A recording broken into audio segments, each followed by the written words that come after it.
அதே மாதிரி பிரணவ் மோகன்லால் அவருடைய சார் பிரணவ் வந்து நான் அப்போ தான் பார்க்குறேன். எனக்கு பிரணவ் வந்து சொந்தக்காரன், அது உங்களுக்கு தெரியுமோ தெரியாது. ஓகே. பிரணவோட அம்மாவும் நானும் கசின்ஸ். ஓகே. எனக்கு சிஸ்டர், கசின் சிஸ்டர் அவர். அது எப்படின்னா எங்கள் தாத்தாவும் அவங்க மிஸ்ஸஸ் மோகன்லாலோட தாத்தாவும் ஓன் பிரதர்ஸ். ஓகே. அவர் ஒரு மலையாளியில் கல்யாணம் பண்ணிக்கிட்டார். அதனால் ஸோ எனக்கு நான் பார்த்ததே கிடையாது. இவங்களும் தெரியும் எனக்கு, அவங்க சுசித்ராவை தெரியும். எனக்கு குழந்தையிலேருந்து நாங்கள்லாம் பக்கத்து வீட்டில் இருந்தோம், வளர்ந்துருக்கோம். இப்போ தான் ஃபஸ்ட்டு அவனை பார்க்குறேன். அப்போ நான் சொன்னப்பா நான் என் நெவ்யூவோட ஆக்ட் பண்ணுறேன்னு. ஆமாம், yes they told me your my uncle அப்படின்னா. பட் அவன் வந்து ரொம்ப quiet fellow sir settle. But ஆனால் ஸ்க்ரீன் ப்ரெசன்ஸ் பார்க்கும்போது படு பவர்ஃபுல்லாக இருந்துச்சு.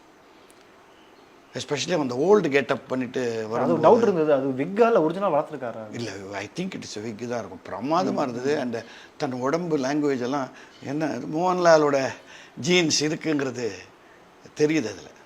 பட் இவனுக்கும் கொடுக்கணும். ஏன்னா அவங்க அங்கே செட்டில் ஜாஸ்தி அவன் தன்னோட இது காமிச்சிக்கவே இல்லை. இன்ஃபேக்ட் என்ன அட்மையர் பண்ணியிருந்தான். ஏன்னா அந்த ஃபர்ஸ்ட் சீன் லாட்ஜில் நடக்கும், அந்த மழையில் வந்து அதெல்லாம் பாதி சொந்த என் டைலாக் தான் அது. ஏன்னா அவர் சீனிவாசன் சொன்னார், அது பாருங்கள் அவர் எவ்வளோ பிரிட்ஸாலே. அது ஒரு இன்சூரன்ஸ் ஷேர் ஒன்றும். அது வந்து ஒரு 5 மணிக்கு எடுக்கிறதா இருந்தோம் சாயந்தரம். திடீர்னு மழை. ஓகே. அடி பின்னுது. அந்த ரோடு எல்லாம் ஓப்பன் தானே. அவர் நினையுது இவங்க லாட்ஜ் செட்டு போட்டிருந்தாங்களே அந்த ரிசப்ஷன், உள்ள தண்ணி ஒழுவுது. அவர் என்ன சொன்னார், நான் ஷூட்டிங்கு கேன்சல் பண்ணல, இந்த தண்ணி ஒழுவுறதை வச்சே சீன் பண்ணலாம் வாங்க சார்ன்ட்டார். ஸோ அதில் எனக்கு நிறைய சேர்க்க முடிஞ்சது. ஓகே. ஃபார் எக்ஸாம்பிள் சொல்ல, மாடியில் போங்க எல்லா ரூமும் ஒரே மாதிரி இருக்கும், எல்லாத்துலேயும் லீக்கிங் அப்படிலாம் நிறைய சொல்ல முடியும். அவங்க ரொம்ப என்ஜாய் பண்ணாங்க. அது தண்ணி ஸ்மெல் வருது, பாத்ரூம் தனியாக. ஸோ அதெல்லாம் டிப்பிக்கலாக தே லைக் தட். அதுதான் அவங்க சொல்லுவாங்க சார், அந்த அந்த ஹியூமர் உங்கள் தமிழ் ஃபிலிமில் தான் சார் இருக்குன்னாரு அவர். அந்த பெருமை நம்ம கொடுத்தாரு. அது இல்லை, நீங்கள் என்ட்ரி ஆனோன்னா நீங்கள் பேசுகிற காமெடி வசனங்களுக்கே தேர்தல் நல்லா ரெஸ்பான்ஸ் இருந்தது. பயங்கரமாக இருந்தது, நல்லா இருந்தது, நல்லாவே ரசித்தாங்க. அண்ட் ஒரு சீன் என்னை பண்ண சொன்னார்லையே, அந்த சீரியஸ் சீன். ஆமாம். அது எனக்கு ரொம்ப பிடிச்சது. அந்த டைலாக் ரொம்ப பிடிச்சது. கோடம்பாக்கத்தை பற்றி எனக்கு நல்லா தெரியும். இங்கே வரவங்க டிசிப்ளின் இல்லாமல் வரவங்களுக்கு இது கிட்டத்தட்ட பர்முடா ட்ரையாங்கிள் மாதிரி உள்ளே நுழைஞ்சிடலாம், அதுக்கப்புறம் வெளியே வர முடியாது, மாட்டிக்கும். அப்படி இந்த டிசிப்ளின்ங்கிற வார்த்தையை சொன்னால் பாருங்கள், சினிமா உலகத்துக்கே தேவை இல்லையா அது? கண்டிப்பாக கண்டிப்பாக. டிசிப்ளின் இல்லாட்டி நம்ம பார்த்துருக்கோமே, எத்தனை கோடம்பாக்கத்துக்கு வந்து உச்சத்துக்கு போனவனையும் பார்த்துருக்கோம், மிச்சத்துக்கு போனவனையும் பார்த்துருக்கோம் நம்ம. அது நல்லா இருந்தது. அதெல்லாம் ஸ்டடி பண்ணி, அந்த ஆள் ரொம்ப ஸ்டடி பண்ணி பாரு. பட் என்ன சார் அவரை பார்த்தா சாஃப்டாக இருக்கார். எனக்கு இந்த பாலு மகேந்திரா படத்தை ஷூட் பண்ண, நான் நிறைய படம் பண்ணியிருக்கேன்ல பாலு மகேந்திரா, அந்த மாதிரி இருந்து சாஃப்டாக பேசுகிறாரு. இது ஓகே வரேன், இவ்வளோதான் பேசுகிறாரு. ஆர்டிஸ்ட்டை ஹேண்டில் பண்ணுறது. அன்றைக்கு இன்னொரு பெரிய இதுதான், அவர் பிரமாதமாக பாடுவாராமே. ஓ ஆமாம், சிங்கர் தான். அங்காடி தெருவில் அது ஹிட்டு பாட்டு அவர் தானே பாடியிருக்காரு, அவ்வளோன்ற மழை இல்லை. இதுலேயே அவர் தான் பாடியிருக்காரு ஒரு பாட்டு, அந்த மது பாக்கரூன் ஃபர்ஸ்ட் அந்த பையன் ஒரு சூஃபி சாங் மாதிரி ஒன்று பாடும், அது அவர் பாடின பாட்டு. ஓகே. அண்ட் அதுவும் எனக்கு ரொம்ப பிடிச்சிது. அந்த பீரியட் ஆஃப் ஸ்டைல்லையே மியூசிக் பண்ணாலும், but at the same time மாடர்னாக வருது.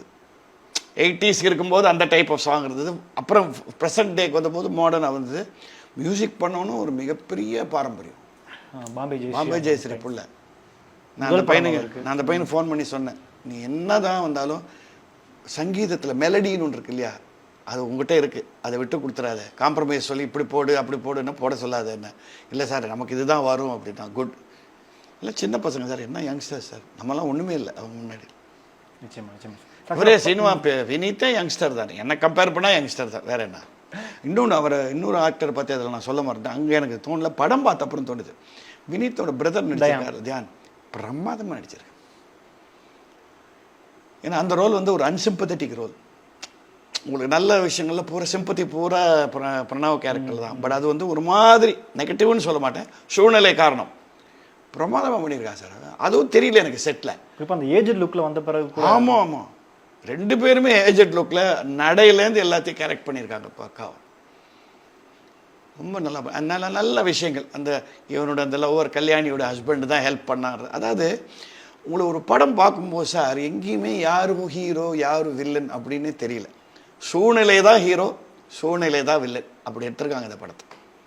இது தமிழ்லையும் நல்லா ஓடும், தமிழ் ஆடியன்ஸ்க்கும் ஓடும். ஆமாம்.